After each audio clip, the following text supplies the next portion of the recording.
കണ്ടപ്പോൾ അച്ഛൻ തൈലമെടുത്ത് എൻ്റെ നെഞ്ചിനും വയറിനും താഴെ ഉള്ള ഭാഗത്ത് ഇങ്ങനെ പ്രസ് ചെയ്ത് പ്രാർത്ഥിച്ചു.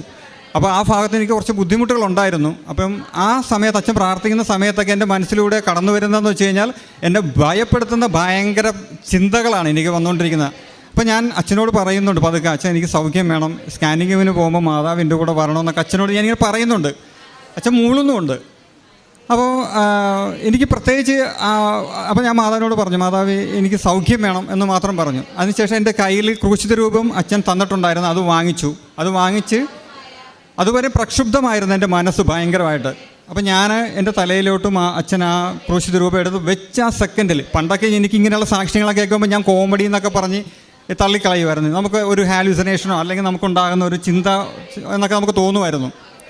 പക്ഷേ അച്ഛൻ ആ ക്രൂശിത രൂപം വെച്ചപ്പോഴേക്കും എൻ്റെ തലച്ചോറിൻ്റെ അകത്ത് വെള്ള പേപ്പറിൽ കറുത്ത മഷിയിൽ നല്ല ഉരുണ്ട അക്ഷരത്തിൽ സൗഖ്യം എന്നിങ്ങനെ പ്രിൻ്റ് ചെയ്ത് വരുന്ന പോലെ ഒരു അനുഭവം, പിന്നെ പെട്ടെന്നൊരു ശാന്തതയും എനിക്ക് ഫീൽ ചെയ്തത്. അപ്പോൾ എനിക്ക് മനസ്സിലായി എന്തോ സംഭവങ്ങൾ എനിക്ക് ഉണ്ടായിട്ടുണ്ടെന്നുള്ളൊരു ചിന്ത എനിക്ക് മനസ്സിൽ വന്നു. അതിനുശേഷം